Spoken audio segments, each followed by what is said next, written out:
आसाम में कोयले की कान में काम के दौरान यहां पर फंसे हुए 9 लोगों को बचाने की कोशिशें की जा रही हैं।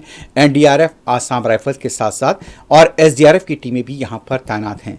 बताया जाता है कि दीमा हसाओ का इलाका यहां पर उमरांगसू के अंदर यहां पर कोयले की कान में ये लोग 6 जनवरी को फंस गए थे। एक की मौत हो गई है और उसकी लाश यहां पर निकाली गई है। फौज के अहदेदारों ने यह बताया कि यहां पर इमदादी सरगर्मियां जारी हैं। बचाव राहत कार्य के लिए पूरी कोशिशें की जा रही हैं। जस्ट अभी कल का जो ऑपरेशन था शाम तक क्लोज किया गया।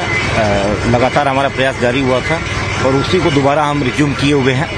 और अभी आप समझ सकते हैं कि हमारी एक्सपेक्टेशन और होप लगातार है कि अभी भी जल्द से जल्द हम अपने माइनस के पास पहुंचे, उनको जो ट्रैप हैं और उनको यहाँ पे रेस्क्यू करें। हमारे कमांडेंट साहब, हमारे पूरी टीम, यहाँ तक कि हमारे साथ साथ आर्मी की भी जो टीम है वो भी यहाँ पे पहुँच गई है। कुछ देर में भी नेवी वाले भी आने वाले हैं और दे विल स्टार्ट ऑपरेशन। तो ये जॉइंट एफर्ट है कि ये सर्च एंड रेस्क्यू, जब सभी स्टेक होल्डर्स आए हुए हैं तो सबका सामूहिक एफर्ट्स है। और अभी जो टीम गई है उसमें हमारे एनडीआरएफ की, नेशनल डिजास्टर रिस्पांस फोर्स की और आर्मी की, दोनों की कंबाइंड टीम गई है।